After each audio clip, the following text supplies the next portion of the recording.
আপনারা যারা বর্তমানে যে খাল বিল থেকে ছোট ছোট মাছ ধরতেছেন, এই পোনাগুলো বড় হলে পরে খাল বিল ছড়িয়ে ভরে যেত। তাতে করে নিজেদেরই আরো ভালো হয়তো। কিছু কিছুদিন পর এই মাছগুলো বড় হলে আপনারা বড় মাছ ধরতে পারতেন, খাল বিলটা ভরে যেত, অনেক মাছ সংগ্রহ করতে পারতেন। এখন কি দাঁড়াইলো?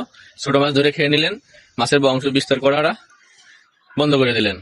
মাছের বংশ বিস্তার যদি না করতে পারে, তাহলে আগামীতে আপনি এই দেশীয় প্রজাতির মাছ কিভাবে পাবেন? ছোট মাছ ধরছেন, নিজেদের ক্ষতি নিজেরাই করছেন। দেশে যত খাল বিল আছে, সব জায়গাতে মানুষ যদি নিজেদের মন থেকে যদি উদ্যোগ না নেন যে ছোট মাছ ধরা বন্ধ করা, তাহলে আগামীতে দেশীয় প্রজাতির মাছগুলো আমরা খুঁজেই পাবো না। এখন আপনি চিন্তা করেন যে দেশীয় প্রজাতির মাছ কি ধ্বংস করবেন, বিলুপ্ত করে দিবেন, নাকি মাছগুলো না ধরে সেই মাছগুলোকে বড় হতে সময় দিয়ে পরবর্তীতে ধরার জন্য অপেক্ষা করবে? আপনারা যারা বর্তমানে যে খাল বিল থেকে ছোট ছোট মাছ ধরতেছেন, এই পোনাগুলো বড় হলে পরে খাল বিল ছড়িয়ে ভরে যেত।